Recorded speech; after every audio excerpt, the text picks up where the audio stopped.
नमस्कार विद्यार्थी मित्रांनो, मी अमोल जाधव. स्वागत आहे तुमचे माझ्या यूट्यूब चॅनलवरती. मित्रांनो, आज इयत्ता 11वीची प्रोव्हिजनल मेरिट लिस्ट जी आहे ते 11वीची ऑफिशियल वेबसाईट आहे, यावरती पब्लिश करण्यात आलेली आहे. तुम्ही लॉग इन केल्यानंतर तुम्हाला अशा प्रकारचं हे होमपेज इथे दिसणार आहे. तुम्ही इथे वरती डॅशबोर्डच्या ठिकाणी इथे पाहू शकता. चेक प्रोव्हिजनल मेरिट लिस्ट हा ऑप्शन देण्यात आलेला आहे. यावरती क्लिक करून तुम्ही तुमची मेरिट लिस्ट जी आहे ते पाहू शकता. इथे तुम्ही पाहू शकता तुमचा मेरिट लिस्टचा जो नंबर आहे तो इथे दाखवण्यात आलेला आहे.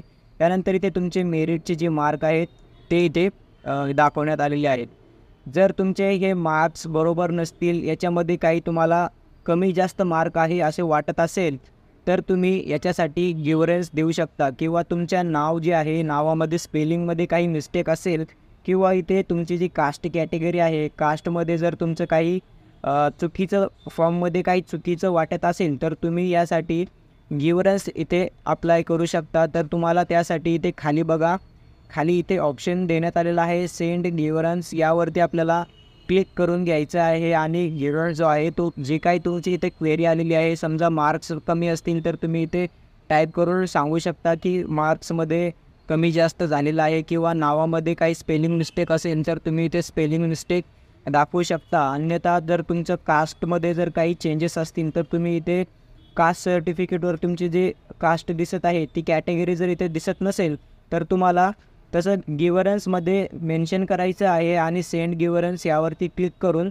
तुमची क्वेरी जी आहे ती सॉल्व करून घ्यायची. तर त्याकरिता ही 11th ॲडमिशनची प्रोव्हिजनल मेरिट लिस्ट यादी जी आहे ती प्रसिद्ध करण्यात आलेली आहे. त्यामुळे सर्व विद्यार्थ्यांनी एकदा चेक करायचं आहे तुम्हाला मिळालेले मार्क्स आणि तुमची कास्ट कॅटेगरी व तुमचे नावाचे स्पेलिंग सर्व बरोबर आहेत का, हे एकदा चेक करायचं. जर सर्व काही बरोबर असेल तर तुम्हाला काहीही करायचं नाही आहे.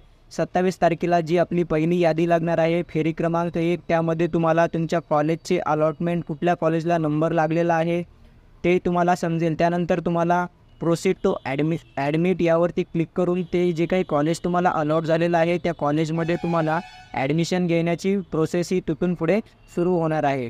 तर महत्त्वपूर्ण असा व्हिडिओ कसा वाटला तुम्हाला कमेंटमध्ये सांगा. चॅनलवरती जर पहिल्यांदा आला असाल तर चॅनलला नक्की सबस्क्राईब करा.